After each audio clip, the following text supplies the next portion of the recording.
नमस्कार दोस्तों, कैसे हैं आप लोग। आशा करते हैं आप लोग अच्छे होंगे, स्वस्थ होंगे और मस्त होंगे। तो जैसा कि फ्रेंड्स, आज है आपका 8 जुलाई और 8 जुलाई के ICAR टेक्नीशियन का जो री एग्जाम था आपका सभी शिफ्टों का समाप्त हो गया है। 3 शिफ्टों में आपका एग्जाम कंडक्ट किया गया था। तीनों शिफ्टों का एनालिसिस हमने आपको प्रोवाइड कराया था। जो लोग नहीं देखे हैं जाके चैनल पर देख लीजिएगा। अभी हम लोग देखेंगे सभी शिफ्टों में पूछे गए 100% रियल प्रश्न, जो कि आपको कल मालूम होगा।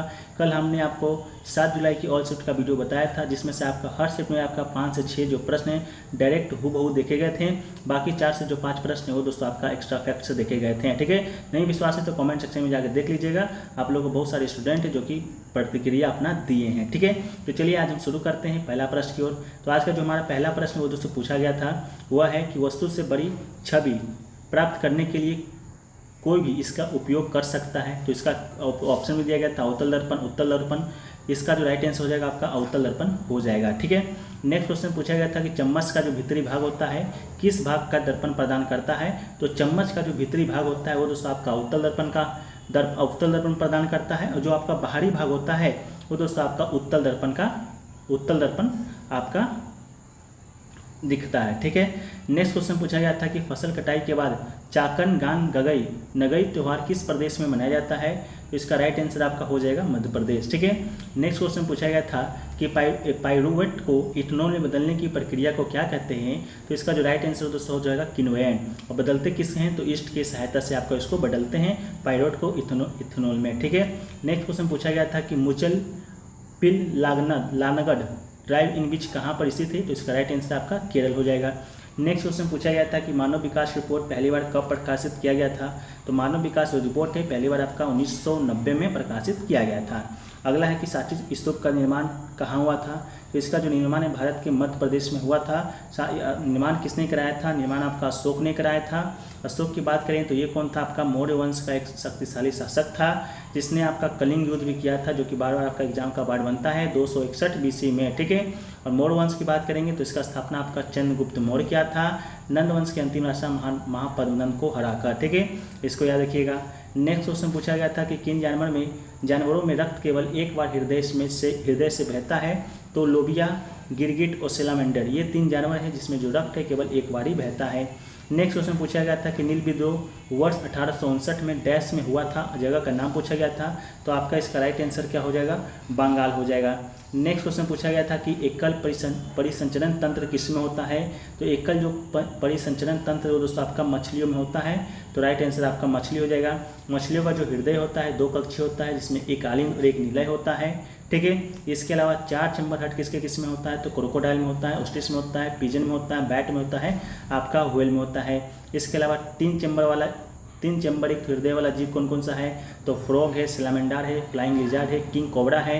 एंड उभयचर का जो हृदय होता है वो आपका 3 चैम्बरयुक्त होता है, और फिश का हृदय आपका 2 चैम्बरयुक्त होता है। ठीक है, नेक्स्ट क्वेश्चन पूछा गया था आपका कि किसी वायर का जो प्रतिरोध होता है किस पर निर्भर करता है। तो किसी चालक का जो प्रतिरोध होता है चालक की आर्द्रता पर निर्भर करता है। तो चालक की आर्द्रता राइट आंसर हो जाएगा। ठीक है, लंबाई पदार्थ की प्रकृति तापमान अनुप्रस्थ काट क्षेत्रफल पर करता है। ठीक है, नेक्स्ट क्वेश्चन पूछा गया था कि केसर हिंद की उपाधि है। केसर हिंद की उपाधि क्वीन विक्टोरिया को कब दिया गया था। तो केसर हिंद की जो उपाधि है आपका रानी विक्टोरिया को कब दिया गया था, ये क्वेश्चन पूछा गया था। तो रानी विक्टोरिया को वर्ष 1877 में दिल्ली दरबार में वायसराय लॉर्ड लिट्टन के द्वारा दिया गया था। भारत की महारानी या केसर हिंद एक शब्द है जो कि G.W. लिट्टन द्वारा गढ़ा गया था। और गांधी जी को ये उपाधि लॉर्ड हार्डिंग ने गांधी को ये उपाधि दक्षिण अफ्रीका में एम्बुलेंस सेवा के लिए प्रदान की थी। जो उपाधि दोस्तों गांधी जी ने 1919 का जो सत्याग्रह 1919 का जो आपका अमृतसर हत्याकांड हुआ था, जालियांवाला बाग हत्याकांड, उसके बाद ये उपाधि आपका गांधी जी ने वापस लौटा दी थी। ठीक है, नेक्स्ट क्वेश्चन पूछा गया था कि भारतीय मौसम विज्ञान जो विभाग की स्थापना है कब किया गया था। तो यह स्थापना आपका 1875 में किया गया है, 15 जनवरी को। ये जो आपका आता है पृथ्वी विज्ञान मंत्रालय के अंतर्गत आता है। मौसम विज्ञान का जो मुख्यालय है नई दिल्ली में स्थित है। इसके जो महानिदेशक हैं डॉक्टर मृत्युंजय मोहापात्रा इसके महानिदेशक हैं। ठीक है, नेक्स्ट क्वेश्चन पूछा गया है कि अखिल भारतीय जनसंघ से संबंधित आपका कथन आया था सही करने के लिए। तो सही जो कथन है वो आपका है किस दल की जो स्थापना है 21 अक्टूबर 1951 को किया गया था। दिल्ली में 3 3 संस्थापक सदस्य हैं आपका, पहला श्याम प्रसाद मुखर्जी, दूसरा प्रोफेसर राज मधोक और तीसरा आपका बाल दीन मुखर्जी उपाध्याय। पार्टी का जो चुनाव चिन्ह था वो आपका दीपक था और प्रधानमंत्री गांधी जी के द्वारा आपातकाल के बाद जनसंघ सहित भारत के प्रमुख राजनीतिक दलों का विलय करके एक नए दल जनता पार्टी का गठन किया गया था।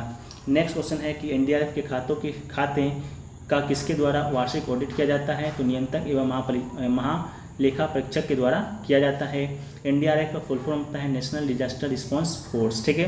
नेक्स्ट क्वेश्चन पूछा गया था कि अर्जेंटीना वर्सेस साउथ अफ्रीका जो हॉकी वर्ल्ड कप का आगाज हुआ था आपका 2023 में, वो दोस्तों पहला मैच कहाँ पर खेला गया था? तो पहला मैच दोस्तों आपका खेला गया था कहाँ पर? भुवनेश्वर में, ठीक है, भुवनेश्वर में खेला गया था। हॉकी मेंस वर्ल्ड कप 2023 का आगाज आपका इसी 2 टीमों के विरुद्ध हुआ था, अर्जेंटीना और आपका साउथ अफ्रीका, ठीक है। नेक्स्ट क्वेश्चन पूछा गया था आपका कि केरल में बाल लिंगानुपात है जो कि कितना है? तो केरल में बाल लिंगानुपात की बात करेंगे तो केरल में बाल लिंगानुपात आपका 964 है और नॉर्मल तौर पर लिंगानुपात कितना है? तो आपका 1084 है। अब बाल लिंगानुपात कैसे कहते हैं किसको है? कि लिंगानुपात तो आप लोग जानते हैं, लेकिन बाल जो लिंगानुपात है आपका 0 से 6 वर्ष के बीच की उम्र में प्रति 1000 लड़कों पर लड़कियों की संख्या को बाल लिंगानुपात कहा जाता है। जिस प्रकार लिंगानुपात कहा जाता है 1000 पुरुष पर कितने महिलाएं हैं, उस प्रकार आपका 0 से 6 वर्ष के जितने की उम्र में बच्चे होंगे उसमें देखा जाएगा कि 1000 लड़के पर कितनी लड़कियां हैं। तो केरल में आपका 964 है। वहीं पर भारत में बात करेंगे बाल लिंगानुपात का, तो भारत में बाल लिंगानुपात आपका 919 है। इसके अलावा सबसे अधिक बाल लिंगानुपात वाला राज्य कौन सा है? तो आपका अरुणाचल प्रदेश है, जहाँ पर लिंगानुपात आपका 972 है, जबकि हरियाणा में सबसे कम लिंगानुपात है 834 है, ठीक है। इसके अलावा केंद्र शासित प्रदेश की बात करेंगे तो अंडमान एवं निकोबार द्वीप समूह में बाल लिंगानुपात सबसे अधिक है अर्थात 968 है, जबकि सबसे कम बाल लिंगानुपात की बात करेंगे तो 871 है, जो कि आपका दिल्ली का ही बाल लिंगानुपात है, ठीक है। तो इन सभी फैक्ट्स को याद रख लीजिएगा, अगले शिफ्ट में आपको देखने को यहाँ से प्रश्न मिलेगा। नेक्स्ट क्वेश्चन पूछा गया था कि महिला आईपीएल 2023 का विजेता कौन है? तो महिला आईपीएल 2023 दोस्तों आपको हुआ था, मुंबई इंडियंस इसका विजेता थे। रनअप की बात करेंगे तो उप विजेता यानी कि दिल्ली था महिला आईपीएल वाला का।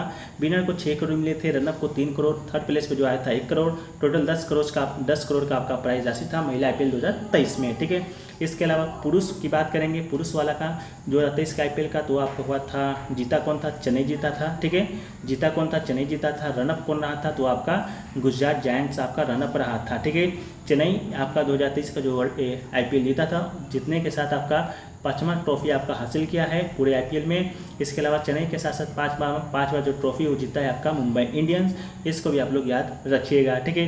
गुजरात जायंट्स के कप्तान आपके हार्दिक पांड्या थे, चेन्नई सुपर किंग के कप्तान आप लोग जानते हैं, बताने की जरूरत नहीं है, ठीक है। तो ये क्वेश्चन पूछा गया था, ठीक है। नेक्स्ट क्वेश्चन पूछा गया था आपका कि भारत में अब तक कितनी महिलाएं हैं जो कि राष्ट्रपति रह चुकी हैं, ठीक है। ये क्वेश्चन पूछा गया था आपसे। नेक्स्ट क्वेश्चन पूछा गया था कि भारत में अब तक कितनी महिलाएं जो कि राष्ट्रपति रह चुकी है? तो इसका जो राइट आंसर है आपका 2 हो जाएगा।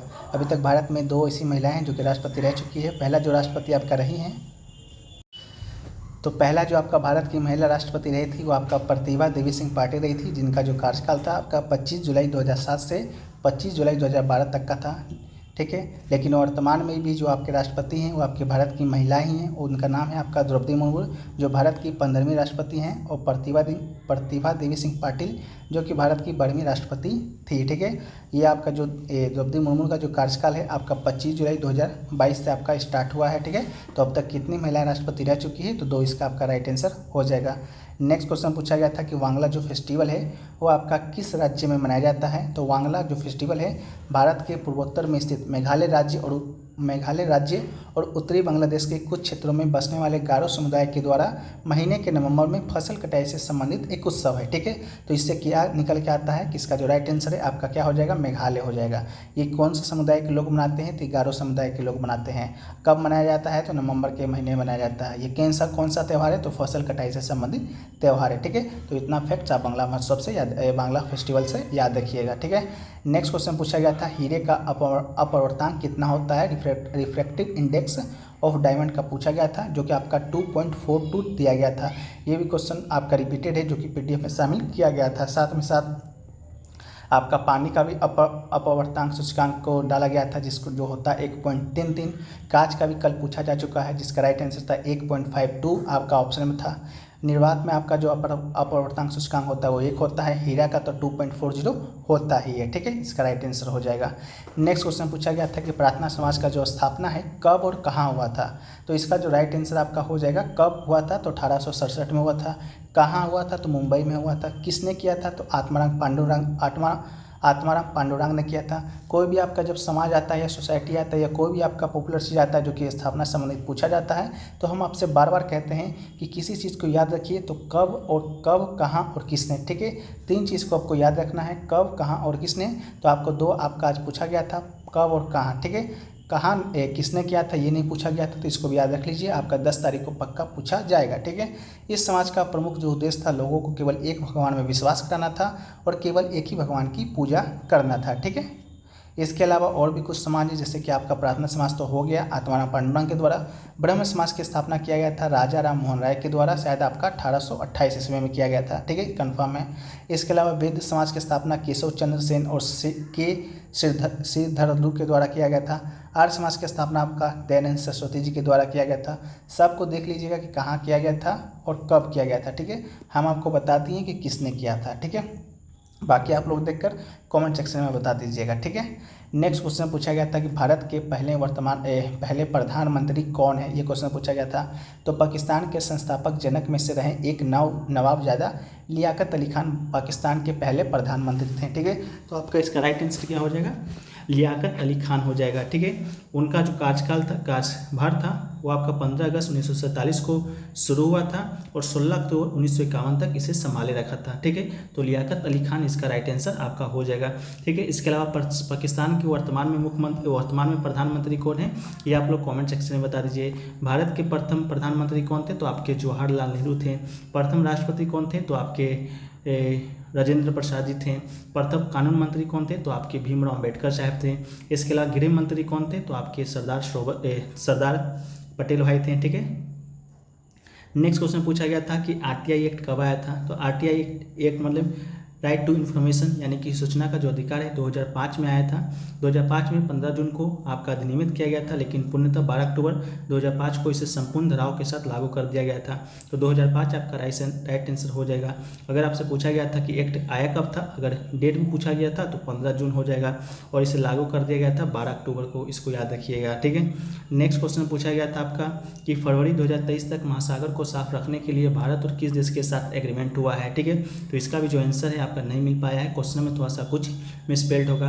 आप लोग जो लोग भी एग्जाम देकर आ रहे हैं क्वेश्चन को ठीक ढंग से लिख दीजिए, बाकी हम होल शिफ्ट के वीडियो में आप लोग को बता देंगे। नेक्स्ट क्वेश्चन पूछा गया था कि अप्रैल 2023 तक कितने क्लासिकल लैंग्वेज हैं। क्लासिकल लैंग्वेज करने का मतलब है शास्त्रीय भाषा, ठीक है। तो शास्त्रीय भाषा की बात करें तो भारत में 6 भाषाओं को शास्त्रीय भाषाओं का दर्जा प्राप्त है। पहला आपका तमिल है, दूसरा आपका तेलुगु है, तीसरा आपका संस्कृत है, चौथा कन्नड़ है, पाँचवा मलयालम है और छठा आपका क्या है तो ओडिया है, ठीक है। आपकी बात करें कि पहली भाषा जिसे कि शास्त्रीय दर्जा प्राप्त हुआ था वो था आपका तमिल। कब हुआ था, 2004 में इसे शास्त्रीय भाषा के रूप में घोषित किया गया था।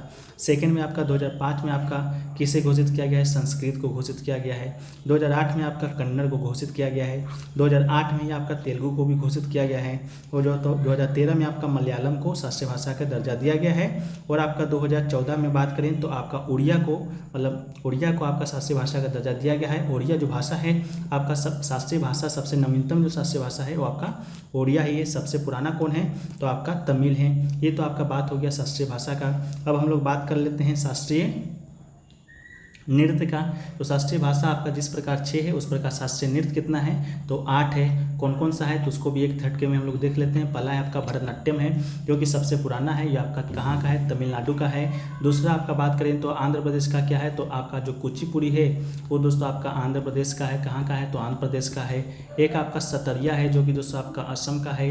एक बात करें तो आपका क्या है तो मोहिनीअट्टम है। मोहिनीअट्टम है जो आपका कहाँ का है तो आपका केरल का है।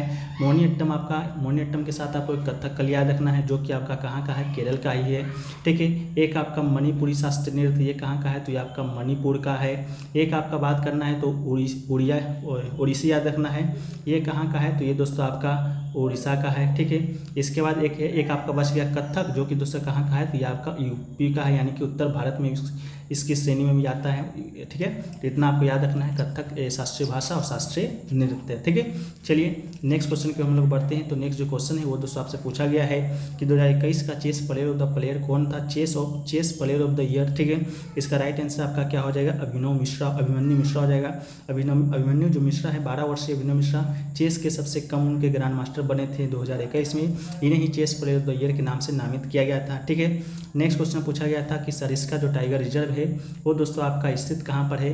तो सरिस्का जो टाइगर रिजर्व है फ्रेंड्स वो दोस्तों आपका राजस्थान में स्थित है। क्वेश्चन का लैंग्वेज थोड़ा सा आपका क्या था, क्वेश्चन का लैंग्वेज थोड़ा सा आपका घुमावदार पूछा गया था कि सरिस्का टाइगर रिजर्व में एक कांड हुआ था, वो टाइगर रिजर्व आपका कहाँ पर स्थित है। तो उसका राइट आंसर आपका क्या हो जाएगा, राजस्थान हो जाएगा, ठीक है। सरिस्का टाइगर रिजर्व अरावली पहाड़ियों में स्थित है, राजस्थान जिले के अलवर, ठीक है। अलवर जिले का क्या है, तो हिस्सा है, ठीक है। सरिस्का को 1955 में वन जीव अभयारण्य घोषित किया गया था। 1978 में बाघ अभयारण्य घोषित किया है, जिसे कि भारत के प्रोजेक्ट टाइगर का हिस्सा है, जो कि बन गया है, ठीक है। चलिए नेक्स्ट क्वेश्चन की हम लोग बात करते हैं। तो नेक्स्ट क्वेश्चन आपसे पूछा गया था, इससे पहले सरिस्का टाइगर रिजर्व में क्या कांड हुआ तो वो हम लोग देख लेते हैं, ठीक है। राजस्थान के अलवर जिले के सरिस्का बाघ अभयारण्य क्षेत्र में लगी भीषण आग, ठीक है। तो आपका क्या हुआ था, आग लग गया था और 3 दिन तक आपका इस पर काबू नहीं पाया गया था, ठीक है। इसके अलावा 10 किलोमीटर तक ये आग है जो कि इलाके में फैल गया था। इसको बुझाने के लिए 300 वनकर्मी ग्रामीणों के साथ साथ 2 हेलीकॉप्टर भी जुटा था, ठीक है। तो ये आपका कांड हुआ था हाल में, इसी के बारे में पूछा गया था। एक क्वेश्चन पूछा गया था कि मराठी भाषा गौरव दिवस किस दिन मनाया जाता है। तो मराठी भाषा जो गौरव दिवस है वो दोस्तों आपका हर साल 27 फरवरी को मनाया जाता है। महाराष्ट्र के वरिष्ठ कवि विष्णु वामन शिरवाडाकर यानी उर्फ कुसुम मगराज की जयंती पर यह आपका गौरव दिवस मनाया जाता है, ठीक है। नेक्स्ट क्वेश्चन पूछा गया था कनकेव मिरर में इमेज कहाँ पर फॉर्म होगा, यानी कि कहाँ पर इमेज है जो कि आपका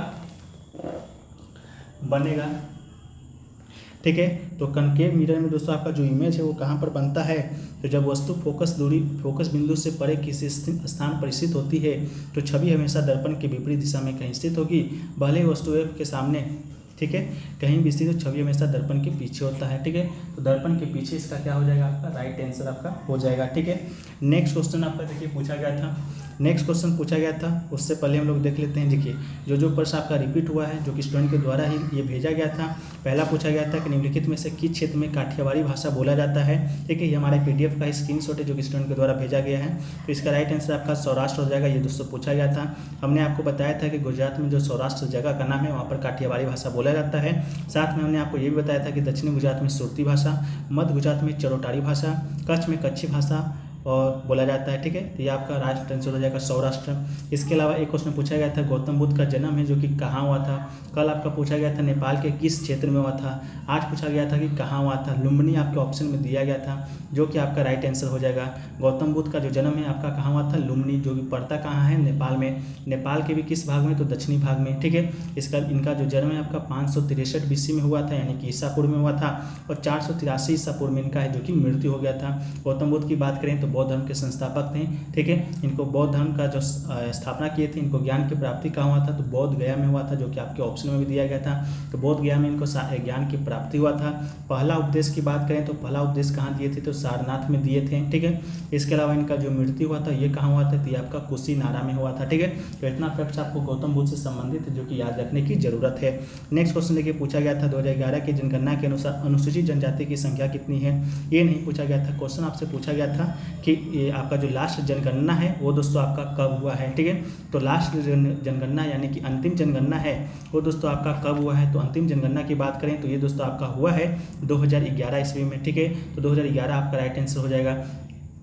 जनगणना की बात करें तो जनगणना आप लोग जानते होंगे हर 10 साल में आपका होता है। पहली बार जनगणना आपका हुआ था 1872 ईस्वी में, ठीक है। इसके अलावा पहली बार संपूर्ण जनगणना की बात करें तो 1881 ईस्वी में हुआ था।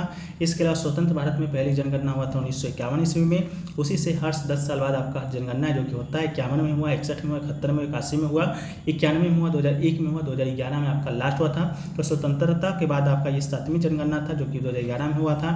और ओवरऑल बात करें 1881 से तो ये दोस्तों आपका देश का 15वीं जनगणना था, ठीक है। आपका जो अगला जनगणना है वो दोस्तों आपका 2021 में होना था, लेकिन किसी कारणवश नहीं हो पाया है। सितंबर 2023 में इसका जो जनगणना का जो आपका प्रक्रिया है वो स्टार्ट होने की संभावना है। 2021 का जो जनगणना होगा वो आपका देश का आपका 8वां जनगणना होगा, इसको भी याद रखिएगा, स्वतंत्र भारत का, और ओवरऑल आपका 16वां जनगणना होगा। ठीक है, इसके अलावा 2011 की जनगणना के अनुसार अनुसूचित जनजाति की बात करेंगे तो 8.6% आपका अनुसूचित जनजाति यानी कि एसटी का जनसंख्या था। इसके अलावा एससी की जनसंख्या की बात करेंगे तो 16.6% आपका एससी का जनसंख्या था यानी कि अनुसूचित जाति का था। ठीक है, एक क्वेश्चन पूछा गया था कोरिया का सबसे पुराना पुस्तक जो बौद्ध धर्म से संबंधित है, ये क्वेश्चन में पूछा गया था, स्टूडेंट ही भेजे हैं, तो जिगजी आपका इसका राइट आंसर हो जाएगा। यह एक कोरियाई बौद्ध दस्तावेजिक संक्षिप्त शीर्षक है जिसका शीर्षक महान बौद्ध पुजारियों की जैन शिक्षाओं का संकलन में अनुवादित किया जा सकता है। ठीक है, ये क्वेश्चन पूछा गया था। एक क्वेश्चन पूछा गया था अलाउद्दीन खिलजी जो कि गद्दी पर कब बैठा था, ये क्वेश्चन आपका हूबहू पूछा गया था। तो गद्दी पर बैठा था आपका 1296 ईस्वी में। अलाउद्दीन खिलजी के विषय में हमने आपको बताया था, ये आपका खिलजी वंश से इनका ताल्लुकात था। खिलजी वंश की बात करेंगे तो 1290 ईस्वी में आपका इन्हीं के जो चाचा थे जलाउद्दीन खिलजी, ठीक है, उन्हीं ने इस वंश का स्थापना किया था। 1290 से 1296 ईस्वी तक आपका यही शासन करते हैं। फिर अलाउद्दीन खिलजी क्या करता है, इनको मार देता है और खुद शासन पर बैठ जाता है। तो 1296 से आपका 1316 ईस्वी तक आपका अलाउद्दीन खिलजी गद्दी पर बैठता है। 1316 ईस्वी में आपका इसका मृत्यु हो जाता है। इसका जो उत्तराधिकारी होता है बहुत ही कमज़ोर होता है।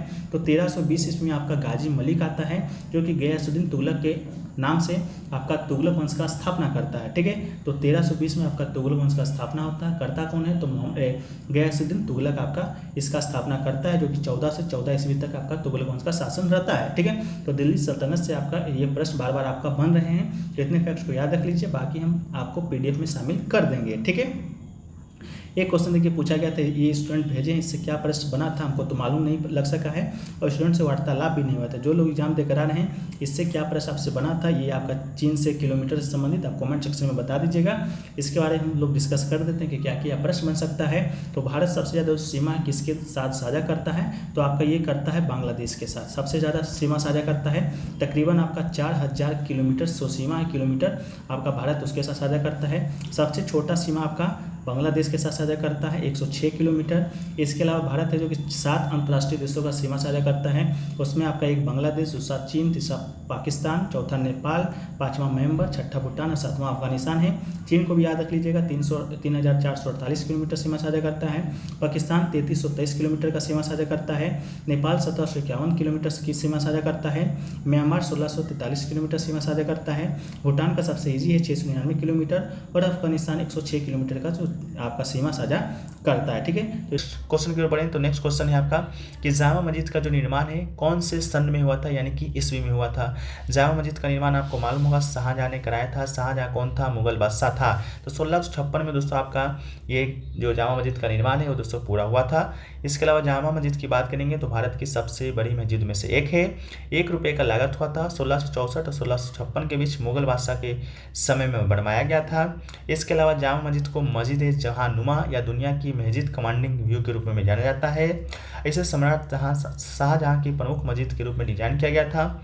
यह पुरानी दिल्ली के प्राचीन शहर में स्थित है। ठीक है, तो 1665 इसका क्या है आपका राइट आंसर है। ठीक है, नेक्स्ट क्वेश्चन देखिए पूछा गया था, ये क्वेश्चन देखिए कल का रिपीटेड क्वेश्चन आपसे पूछा गया था। आप बोलिएगा सर एनालिसिस देखने से क्या होता है, तो आपको यही होता है कि आपको 4 से 5 जो क्वेश्चन है आपको रिपीटेड ही देखने को मिलते हैं, बाकी भी जो क्वेश्चन होते हैं आपका फैक्ट से जुड़े ही रहते हैं। तो एक क्वेश्चन आपका ये कल भी पूछा गया था। 1972 में पश्चिम बंगाल वन विभाग ने राज्य के दक्षिण पश्चिम जिलों में निम्नलिखित डैश सोनों को पुनर्जीवित करने में अपनी विफलताओं को मान्यता दी थी। ऑप्शन में पलाश दिया गया था, साल दिया गया था, पियाल दिया गया था, सैगुन दिया गया था। जिसका जो राइट आंसर है आपका क्या हो जाएगा, साल हो जाएगा। कल भी हमने आपको बताया था 1972 में अरवरी वन रेंज के अवक्रमित साल वनों को पुनर्जीवित करते हुए वन विभाग को अपनी गलती का एहसास हुआ। अरवरी जंगल पश्चिम बंगाल के मिदानपुर जिले में स्थित है और पुलिस निगरानी के पहले के तरीके को पूरी तरह से विफल थे क्योंकि वो अफसर स्थानीय लोगों के साथ अक्सर संघर्ष करते थे। इसने संरक्षण कार्यक्रम से लोगों को अलग थलग कर दिया था। ठीक है, नेक्स्ट क्वेश्चन पूछा गया था 1970 में पेड़ से संबंधित कौन सा आंदोलन हुआ था। ये भी प्रश्न आपका रिपीटेड है, कल भी पूछा गया था। तो चिपको आंदोलन आपका राइट आंसर हो जाएगा। चिपको आंदोलन मूलतः उत्तराखंड के वनों की सुरक्षा के लिए वहाँ के लोगों के द्वारा 1970 के दशक में आरंभ किया गया था। इसके अलावा इसमें लोगों ने पेड़ों को गले लगा लिया था, पेड़ से चिपक गए थे। इसका आंदोलन का नाम चिपको आंदोलन हो गया था ताकि उन्हें कोई काट ना सके। यह आलिंगन दर असल प्रकृति और मानव के बीच प्रेम का प्रतीक बना और इसे चिपको की संज्ञा दी गई थी। जब यह आंदोलन 1970 के दशक में हुआ था तो यह आपका पड़ता था चमोली, जो जगह का नाम है वो आपका पहले यूपी में पड़ता था, फिर यूपी से उत्तराखंड टूट गया तो अब क्या पड़ता है, उत्तराखंड में पड़ता है। ठीक है। नेक्स्ट क्वेश्चन पूछा गया था कि 1889 में गुजरात में कौन सा डैम बना था और उसका क्या पूछा गया था, एरिया पूछा गया था। ठीक है, कि कितना एरिया में वो डैम बना हुआ है। प्रश्न का जो आंसर है मिल नहीं पाया है, तो इसका हम लोग कमेंट PDF में देने का प्रयास करेंगे। PDF टेलीग्राम पे मिल जाएगा, लिंक डिस्क्रिप्शन में दिया गया है। ठीक है, या आप लोग को मालूम है तो इसका आंसर, ये क्वेश्चन थोड़ा सा मिसस्पेल्ड है, तो आप लोग कमेंट सेक्शन में जरूर बताइएगा। अगला क्वेश्चन पूछा गया था, आमतौर पर जो बेस्टिल दिवस के रूप में मनाया जाने वाला जो आपका फ्रांस का राष्ट्रीय दिवस है वो हर साल किस तारीख को मनाया जाता है। तो बेस्टिल जो दिवस है फ्रांस में आपका 14 जुलाई को मनाया जाता है, जो कि राइट आंसर हो जाएगा। ठीक है, 14 जुलाई को फ्रांस का राष्ट्रीय दिवस, 14 जुलाई को बेस्टिल दिवस के रूप में मनाया जाता है। 14 जुलाई को क्या हुआ था, तो 1789 में फ्रांस की क्रांति हुआ था, आपको मालूम है। बेस्टिल में एक सैन्य किले और जेल का पतन का प्रतीक है, जब एक क्रोधित भीड़ ने इस पर धावा बोल दिया था, वहाँ सारे कैदी को छुड़ा लिया था, वहाँ से जो हथियार थे बाकी सब लूट लिए थे, जो कि फ्रांसीसी क्रांति की शुरुआती का संकेत था। ठीक है, तो आपको 1789 का फ्रांसीसी क्रांति भी याद रखना है कब हुआ था। ठीक है, नेक्स्ट क्वेश्चन पूछा गया था, सिरका में कौन सा अम्ल पाया जाता है, तो एसिटिक अम्ल इसका राइट आंसर हो जाएगा। सिरका में कौन सा अम्ल पाया जाता है, तो एसिटिक अम्ल पाया जाता है। एसिटिक अम्ल को आपका एथेनोइक अम्ल भी कहते हैं। CH3COOH इसका फॉर्मूला होता है। इसके बाद हम लोग बात कर लेते हैं लैक्टिक अम्ल का, तो लैक्टिक अम्ल का रासायनिक जो सूत्र होता है C3H6O3 होता है। ये कहाँ पाया जाता है, तो दूध में पाया जाता है। ठीक है, ये एक कार्बनिक अम्ल है। इसके अलावा साइट्रिक अम्ल की बात करेंगे तो ये आमतौर पर कहाँ पाया जाता है, तो खट्टे फलों जैसे कि नींबू में, संतरा में पाया जाता है। और रासायनिक सूत्र की बात करेंगे तो C6H8O7 आपका इसका रासायनिक सूत्र होता है। इसके अलावा अगला है मौलिक अम्ल। मौलिक अम्ल की बात करेंगे तो यह आपका डाई कार्बोक्सिलिक अम्ल है, जो कि इसका आणविक सूत्र की बात करें C4H6O5 होता है। यह अन्य फलों जैसे कि अंगूर में पाया जाता है, तरबूज में पाया जाता है, चेरी में पाया जाता है, सब्जियां में जैसे सब्जियां गाजर और ब्रोकोली में पाया जाता है। ठीक है, तो ये आपका अम्ल था। कल एक क्वेश्चन आपका यहाँ से देखने को मिलेगा ही। ठीक है, नेक्स्ट क्वेश्चन पूछा गया था, खेलो इंडिया यूथ गेम्स का 5वां संस्करण कहाँ हुआ था, मध्य प्रदेश में आयोजित हुआ था, जो कि राइट आंसर हो जाएगा। मध्य प्रदेश की बात करें तो ये राज्य के 8 शहरों में, जैसे भोपाल में, जबलपुर में, इंदौर में, उज्जैन में, ग्वालियर में, मंडला में, बालाघाट, खरगोन में आयोजित हुआ था। ये भी प्रश्न पूछा गया है कि मध्य प्रदेश के कितने शहरों में आयोजित हुआ था। ठीक है, इसके अलावा जो सिर्फ साइकिलिंग का जो आयोजन है आपका नई दिल्ली के IG स्टेडियम वेल्टन में हुआ था। ठीक है, इसको भी याद रखिएगा। इसके अलावा टॉप पर कौन आता है, टॉप पर आपका महाराष्ट्र था 56 स्वर्ण के साथ 161 पदक जीतकर। दूसरे स्थान पे आपका हरियाणा रहा था 41 स्वर्ण के साथ 128 पदकों के साथ। और तृतीय स्थान पे आपका रहा था मेजबान मध्य प्रदेश, 39 स्वर्ण जीता था, टोटल आपका 96 पदक जीता था। ठीक है, तो ये आपका था। इसके अलावा अगला क्वेश्चन पूछा गया था, खेलो इंडिया विंटर्स गेम 2022 के समापन समारोह के मुख्य अतिथि कौन थे। तो समापन समारोह के जो मुख्य अतिथि थे वो आपके केंद्रीय गृह मामलों और युवा मामलों और खेल राज्य मंत्री थे निशित प्रामाणिक। ठीक है, तो निशित प्रामाणिक इसका राइट आंसर हो जाएगा। ऑप्शन में नरेंद्र मोदी, आपका अनुराग ठाकुर, ये सब करके दिया गया था, तो निशित प्रामाणिक भी एक होगा, जो कि राइट आंसर हो जाएगा। और आपका मुख्य अतिथि रहे थे। इसके अलावा खेलो इंडिया विंटर गेम 2022 की बात करेंगे, टॉप पर कौन रहा था, टॉप पर आपका रहा था जम्मू कश्मीर ने 26 स्वर्ण, 25 रजत और 25 कांस्य पदक के साथ शीर्ष पर रहा था। इसके अलावा सेकंड पर आपका महाराष्ट्र रहा था, थर्ड पर आपका हिमाचल प्रदेश रहा था। इसके अलावा ये आपका तीसरा संस्करण आयोजित हुआ था, कहाँ हुआ था, जम्मू कश्मीर के गुलमर्ग में। ठीक है, चलिए नेक्स्ट क्वेश्चन पूछा गया था, विश्व का सबसे जो बड़ा द्वीप है, नदी द्वीप है, कौन सा है, तो ये आपका माजुली द्वीप इसका राइट आंसर हो जाएगा। Guinness book of world records ने माजुली को दुनिया के सबसे बड़ी द्वीप का नाम दिया है। ये सुंदर नदी द्वीप असम में कहाँ पर स्थित है, ब्रह्मपुत्र नदी पर स्थित है। कोस्टल का लेगमेंट में आपका ब्रह्मपुत्र नदी दिया गया था। ठीक है, तो वो सही कर लीजिएगा आप लोग, माजुली द्वीप इसका राइट आंसर था। ठीक है, नेक्स्ट क्वेश्चन था आपका कि एनिमेशन ने गरम दल और नरम दल को किस अधिवेशन में मिलाया था। ठीक है, तो एनिमेशन की जब हम लोग गरम दल और नरम दल की बात करते हैं तो 1907 का अधिवेशन और 1916 का अधिवेशन दोनों को याद रखने की जरूरत है, क्योंकि जब गरम दल और नरम दल को मिलाया गया इसका मतलब कि कुछ विभाजन भी हुआ होगा, टूट भी हुआ होगा। तो विभाजन कब हुआ उसको भी देखेंगे। इससे पहले अधिवेशन किस अधिवेशन में मिलाया गया, तो ये मिलाया गया था 1916 के लखनऊ अधिवेशन में। ठीक है, लखनऊ अधिवेशन में मिलाया गया था, तो इसका राइट आंसर क्या हो जाएगा, आपका 1916 का लखनऊ अधिवेशन हो जाएगा। लेकिन टूट कब हुआ था, यानी कि विभाजित कब हुआ था, तो ये हुआ था आपका 1907 का सूरत अधिवेशन में। ठीक है, सूरत अधिवेशन में कांग्रेस नरम दल और नरम दल में विभाजित हो गया था। ये आपका 26 दिसंबर 1907 को ताप्ती नदी के किनारे हुआ था। सूरत विभाजन के बाद जो गरम दल का नेतृत्व किए थे वो आपका तिलक लाला लाजपत राय, विपिन चंद्रपाल, लाल बलपाल कहा जाता है। नरम दल के नेता थे आपके गोपाल कृष्ण गोखले, ठीक है। 1916 में कांग्रेस के लखनऊ अधिवेशन में पुनः दोनों दलों को आपस में विलय हो गया था, ठीक है। नेक्स्ट क्वेश्चन पूछा गया था कि तुगलक वंश यानी कि गयासुद्दीन तुगलक ने अपने वंश की स्थापना कब की थी, या एक स्टूडेंट कह रहे थे किसका टोटल कार्यकाल पूछा गया था तुगलक वंश का। दोनों हम लोग देखेंगे। पहली बात तुगलक वंश देखते हैं तो 1320 से 1412 ईस्वी तक तुगलक वंश का शासन था। स्थापना 1320 में हुआ था। कल हमने आपको बताया था कि खिलजी वंश का जो अंतिम शासक था अलाउद्दीन का वंशज, ठीक है, उत्तराधिकारी, उसको आपका गाजी मलिक ने, जिससे कि गयासुद्दीन तुगलक कहा गया है, उसने आपको मारकर गाजी मलिक ने तुगलक वंश का नींव रखा था 1320 में। 1316 में आपका अलाउद्दीन खिलजी का मृत्यु हो जाता है, उसका उत्तराधिकारी शासन बनता है, लेकिन ज़्यादा शक्तिशाली नहीं रह पाता है। 1320 में गाजी मलिक आता है जो कि गयासुद्दीन तुगलक के नाम से तुगलक वंश का स्थापना करता है, उसको मार देता है।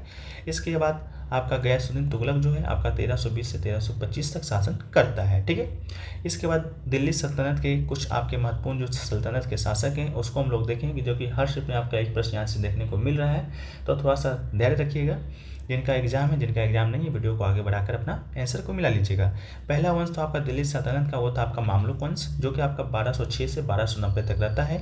1206 में आपका कुतुबुद्दीन ऐबक होता है, जो कि मामलुक वंश यानी कि गुलाम वंश से कहा जाता है, उसका स्थापना करता है, ठीक है। कुतुबुद्दीन ऐबक कौन होता है, तो गुलाम मोहम्मद जो गोरी होता है उसका क्या होता है, उसका गुलाम रहता है, इसलिए इसका नाम गुलाम वंश पड़ता है, ठीक है। इसके अलावा दूसरा आता है खिलजी वंश, जिसका शासनकाल था आपका 1290 से 1320। 1290 में आपका जलाउद्दीन खिलजी, ठीक है, जलाउद्दीन खिलजी गुलाम वंश के अंतिम शासक को मारकर आपका खिलजी वंश का स्थापना करता है, जिसका सेकंड शासक, दूसरा शासक अलाउद्दीन खिलजी होता है, जो कि अपने चाचा यानी कि अपने चाचा जो थे गयासुद्दीन जलाउद्दीन खिलजी, उसी को मारकर दिल्ली शासक बन जाता है। अलाउद्दीन कब बनता है, तो ये आपका बनता है 1296 में, ठीक है। 6 साल तक शासन करता है जलाउद्दीन खिलजी। इसके बाद अगला है तुगलक राजवंश। तुगलक का अभी हमने आपको बताया 1320 में आपका स्थापना किया था, उसी खिलजी वंश के अंतिम शासक को मारकर 1414 तक इसका शासन था। इसके अलावा सैयद राजवंश आता है 1414 ईस्वी में, जिसकी स्थापना कौन करता है, तो आपका करता है ख्रीज खां, ठीक है। ख्रीज खां के द्वारा इसका स्थापना किया जाता है। 1451 तक इसका शासन रहता है। इसके बाद आपका आता है अफगान लोधी वंश, जिसका जो स्थापना है 1491 में होता है और 1526 तक। 1526 में आपको मालूम होगा पानीपत का प्रथम युद्ध हुआ था बाबर और इब्राहिम लोधी के बीच। तो इब्राहिम जो लोधी था इसी राजवंश का अंतिम शासक था। 1491 में इसका बहलोल लोधी, ठीक है, किसने स्थापना किया था, बहलोल लोधी ने किया था। इसको भी आप लोग याद रखिएगा, ठीक है। अगला जो क्वेश्चन पूछा गया था आपका कि कार्बन में कोवलेंट बॉन्ड कितना होता है, ठीक है। तो कार्बन का जो कोवलेंट बॉन्ड होता है, कोवलेंट बॉन्ड, वो आपका 4 होता है, तो 4 इसका राइट आंसर हो जाएगा। वहीं पर नेक्स्ट क्वेश्चन पूछा गया था कि राज्य भाषा आयोग का गठन है जो कि कब हुआ था, ठीक है। तो राज्य भाषा संबंधी विवाद के निपटारों के लिए संविधान ने 1955 में राज्य भाषा आयोग का गठन किया था, जो कि 1956 में अपनी रिपोर्ट जो कि प्रस्तुत की थी, ठीक है। तो आपका जो राइट आंसर है आपका क्या हो जाएगा, 1955 हो जाएगा। रिपोर्ट का प्रस्तुत किया तो 1956 में किया था। इसके अलावा इसकी अध्यक्षता किसने की थी, तो बीजी खेर ने इसकी अध्यक्षता की थी। इसके अलावा अनुच्छेद 343 क्या कहता है, तो अनुच्छेद 343 कहता है कि संघ की जो राजभाषा होगी वो आपका हिंदी होगी और जो लिपि होगी वो आपका देवनागरी होगी। तो इसको भी याद रख लीजिएगा, ये भी क्वेश्चन बार बार पूछा जाता है, ठीक है।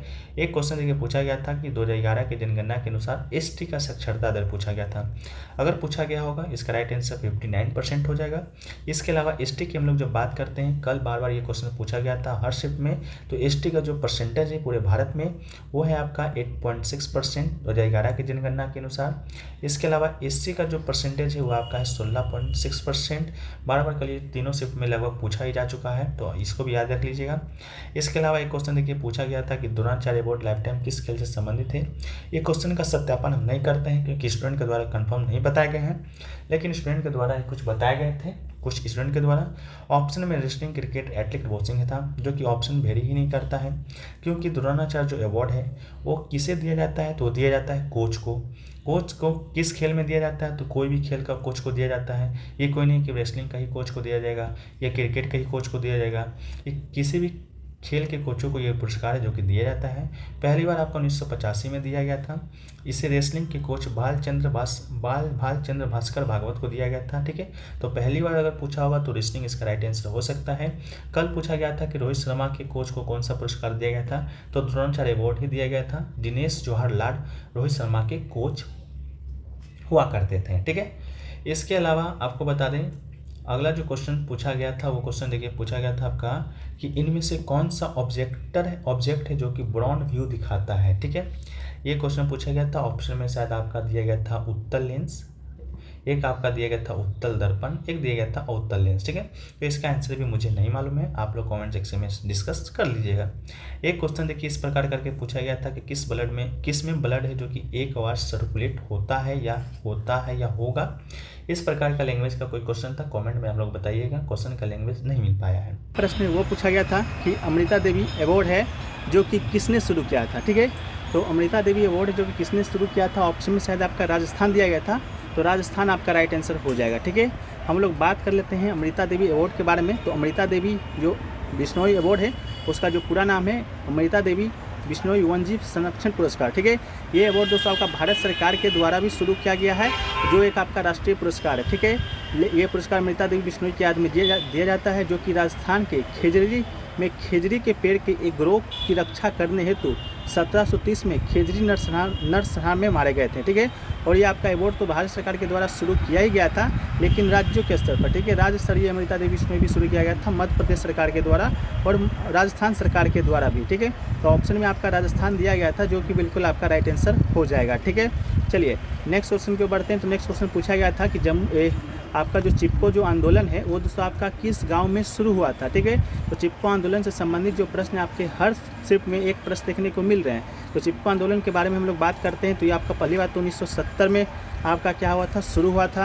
1970 में आपका उस समय उत्तराखंड यूपी में ही था, तो यूपी के चमेलू गाँव में, अब उत्तराखंड में है। ठीक है, उत्तराखंड के चमोली जिले था। ठीक है, वो गाँव नहीं था, चमोली जिले था। चमोली जिले के रैनी गांव में महिलाओं ने चिपको आंदोलन चलाया था। ठीक है, तो इसका राइट आंसर आपका क्या हो जाएगा, रैनी गांव हो जाएगा। जिला पूछेगा तो आपका चमोली हो जाएगा, और आपका स्टेट पूछेगा तो उत्तराखंड हो जाएगा। ठीक है, 1970 के दशक में शुरू हुआ था। ठीक है, इसको याद रख लीजिएगा।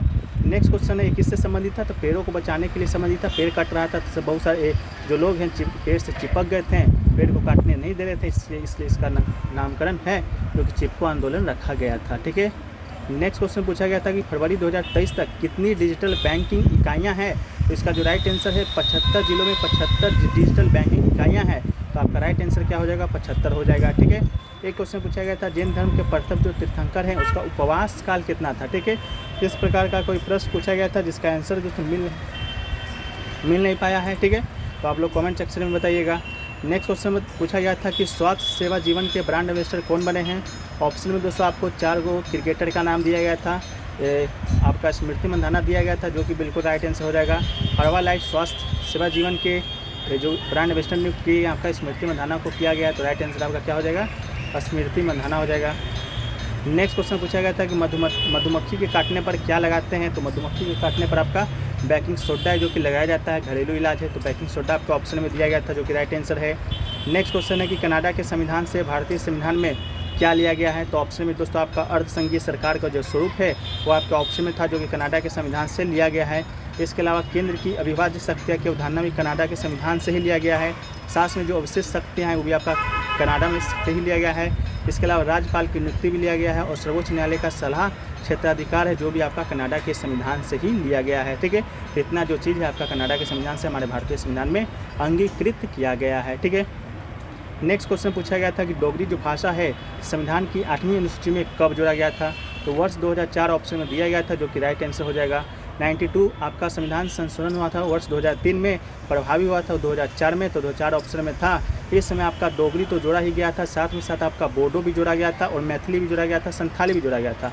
ये 4 भाषा हैं जो कि आपका 1993 के 92वें संविधान संशोधन के तहत ही जोड़ा गया था। अब 8वीं अनुसूची की बात करें तो 8वीं अनुसूची में वर्तमान में आपका 22 भाषा है, मूल संविधान में 14 था। तो वो 22 भाषा कौन कौन से है, तो एक आपका असमिया है, बंगाली है, गुजराती है, हिंदी है, कन्नड़ है, कश्मीरी है, कोंकणी है, मलयालम है, इसके अलावा मणिपुरी है, मराठी है, नेपाली, उड़िया, पंजाबी, संस्कृत, सिंधी, तमिल, तेलुगु, उर्दू, बोडो, संथाली, मैथिली और डोगरी, ये आपके 22 भाषा हैं वर्तमान में। इसके अलावा सिंधी जो भाषा है आपको सिंधी भाषा को 21वें संविधान संशोधन के तहत जोड़ा गया था 1967 में। इसके बाद 3 और भाषाओं को जैसे कोंकणी, मणिपुरी, नेपाली को जोड़ा गया 1992 के 71वां संविधान संशोधन में। इसके बाद जो 4 भाषा था उनने ऊपर आपको बता दिया है। नेक्स्ट क्वेश्चन पूछा गया था कि महाराष्ट्र से 20 किलोमीटर की दूरी पर एक बांध है बनाया गया है, वो किस नदी पर बना हुआ है, तो खड़क वसला बांध। ठीक है, खड़क वसला बांध इसका राइट आंसर हो जाएगा। खड़क पासाला जो बांध है भारत के महाराष्ट्र में पुणे शहर के केंद्र से 21 किलोमीटर यानी कि 23 मील की दूर पर मुत्था नदी पर बना गया है। ठीक है, तो मुत्था नदी इसका राइट आंसर हो जाएगा। बांध में एक जलाशय बनाया है जिसके खड़क पासाला झील के नाम से जाना जाता है, जो कि पुणे और उसके उपनगरों के लिए पानी का मुख्य स्रोत है। ठीक है, नेक्स्ट क्वेश्चन आपका आर्टिकल 39 से था कि निःशुल्क कानूनी सहायता किस आर्टिकल के तहत आता है। ठीक है, फ्री एडवाइस, तो आपका राइट आंसर में आर्टिकल 39 इसका था। ठीक है, इसके अलावा अगला क्वेश्चन पूछा गया था अल्केन, एल्किन और अल्काइन का फॉर्मूला दोस्तों पूछा गया था। तो अल्केन का जो फॉर्मूला होता है वो आपका CnH2n+2 होता है। अल्किन का दोस्तों आपका CnH2n होता है और अल्काइन का आपका होता है CnH2n-2 होता है। ठीक है, इसको याद रखिएगा। नेक्स्ट क्वेश्चन पूछा गया था कि जैन धर्म में क्षमा वाले फेस्टिवल को क्या बोला जाता है। तो जैन धर्म में जो क्षमा वाले फेस्टिवल होते हैं उसको दोस्तों आपका पर्युषण महापर्व कहा जाता है। ठीक है, तो पर्युषण महापर्व इसका आपका राइट आंसर आपका हो जाएगा। नेक्स्ट क्वेश्चन पूछा गया था कि पुरुष हॉकी का जो फाइनल है वो किस स्टेडियम में खेला गया है। तो इसका जो राइट आंसर आपका हो जाएगा भुवनेश्वर के कलिंग स्टेडियम में खेला गया है। ठीक है, पुरुषों का जो आपका हॉकी फाइनल हुआ था खिताब 2023 वाला, तो आपका स्टेडियम में खेला गया था, कलिंग स्टेडियम, जो कि भुवनेश्वर में पड़ता है।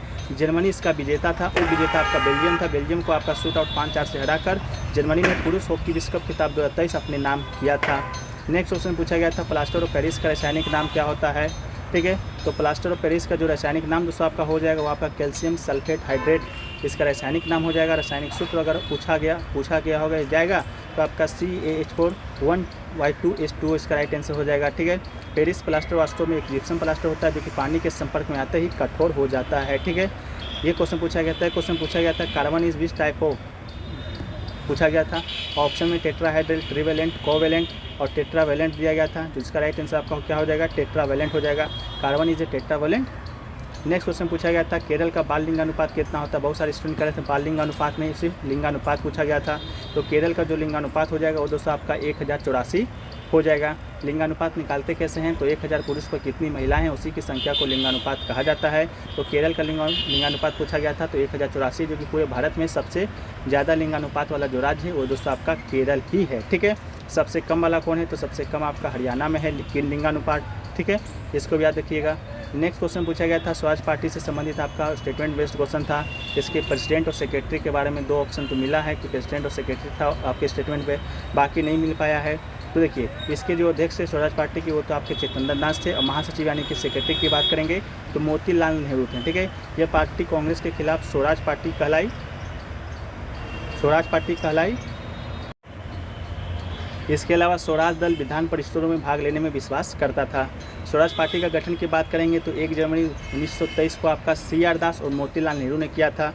1923 में इस पार्टी का नाम बदलकर कांग्रेस खिलाफत स्वराज पार्टी रखा गया था। ठीक है, तो इससे स्टेटमेंट बेस्ट क्वेश्चन क्या था, एक तो आपका प्रेसिडेंट था, एक आपका सेक्रेटरी था। ठीक है, ये क्वेश्चन तो पूछा गया था। अगला पूछा गया था कि अरवरी जंगल में कौन सा पेड़ पाया जाता है, तो इसका राइट आंसर आपका साल का हो जाएगा। ठीक है, अरवरी जो जंगल है आपका कहाँ पाया जाता है, तो ये दोस्तों आपका पश्चिम बंगाल के मिदानपुर जिले में स्थित है। 1972 में आपका अरवरी वन रेंज के अवक्रमित साल वनों में पुनर्जीवित करते हेतु वन विभाग को अपनी गलती का एहसास हुआ था। ये भी क्वेश्चन आपका पूछा गया था 1 शिफ्ट में। ठीक है, तो इसका राइट आंसर आपका क्या हो जाएगा, साल हो जाएगा। नेक्स्ट क्वेश्चन पूछा गया था कि the inner surface of a spoon act like dash mirror while the outer surface of spoon act like dash mirror. ठीक है, तो inner surface of spoon act like concave and outer surface of spoon act like convex. ठीक है, तो outer surface का पूछा गया था जो कि राइट आंसर आपका कन्वेक्स हो जाएगा। इनर सरफेस वाला आपका 1st शिफ्ट में पूछा गया था। ठीक है, तो इसको आप लोग याद कर लीजिएगा। गया था आपका कि गंगा नदी का जो लंबाई है फ्रेंड्स वो आपका कितना है। ठीक है, तो गंगा नदी का जो लंबाई है वो आपको बता दें कि 2510 किलोमीटर है, तो इसका जो राइट आंसर आपका हो जाएगा 2510 किलोमीटर हो जाएगा। गंगा नदी की बात करेंगे तो दक्षिण एशिया की एक सीमा परिक नदी है। ये भारत और बांग्लादेश से होकर बहती है। निकलती कहाँ से है, तो गंगोत्री ग्लेशियर से निकलती है, उत्तराखंड में पश्चिम हिमालय में स्थित है। ठीक है, ये दोस्तों आपका गंगा नदी से कुछ इंपॉर्टेंट फैक्ट्स हैं। कुछ आपके बाएं तट की सहायक नदियाँ हैं जैसे कि गंगा नदी की, जैसे कि गंडक है, घाघरा है, कोसी है, रामगंगा है और महानंदा है। इसके अलावा दाएं तट की सहायक नदियाँ में देखें तो यमुना है, सोन है, दामोदर है, तमसा है, पुनपुन है। तो इन सभी फैक्ट्सों को दोस्तों आपको क्या करना है, याद कर लेना है। ठीक है फ्रेंड्स, चलिए वीडियो में आगे बढ़े फ्रेंड्स। इसके अलावा गंगा नदी के बारे में तो दोस्तों हम लोग बात कर लिए। अब लोग बात कर लेते हैं कुछ और नदियों की लंबाई की जो अगले शिफ्ट में आ सकते हैं। ठीक है, जैसा कि हमने कल के एनालिसिस वीडियो में आपको जो फैक्ट्स दिए थे उससे संबंधित आज जो प्रश्न पूछे गए हैं वो भी प्रश्नों को हम लोग देखेंगे कौन से प्रश्न कल के एनालिसिस से देखने को मिला है। ठीक है, तो हम लोग बात कर लेते हैं सिंधु नदी का, जिसका जो लंबाई है आपका कितना है, तो 2900 किलोमीटर है, याद रखिएगा। ब्रह्मपुत्र नदी की बात करेंगे तो इसका लंबाई कितना है, तो 2880 किलोमीटर है। गंगा नदी की लंबाई हम लोग अभी देख लिए हैं 2510 किलोमीटर है। गोदावरी नदी की बात करेंगे तो इसका लंबाई आपका 6465 किलोमीटर है। कृष्णा नदी की लंबाई आपका 1400 किलोमीटर है। यमुना नदी की लंबाई की बात करेंगे तो यह आपका 1365 किलोमीटर है। नर्मदा नदी की लंबाई आपका 1312 किलोमीटर है। घाघरा नदी 1050 किलोमीटर, सतलज नदी 1030 किलोमीटर, चंबल नदी 965 किलोमीटर है। महानदी की बात करेंगे तो 858 है। कावेरी नदी की बात करेंगे तो 805 किलोमीटर है। सोन नदी आपका 780 किलोमीटर है। और कोसी नदी की बात करेंगे हम लोग तो 730 किलोमीटर है। एक नज़र आप सभी नदियों की लंबाई को देख लीजिएगा। गंगा नदी का पूछा गया है, बाकी और नदियों का भी पूछा जा सकता है। ठीक है।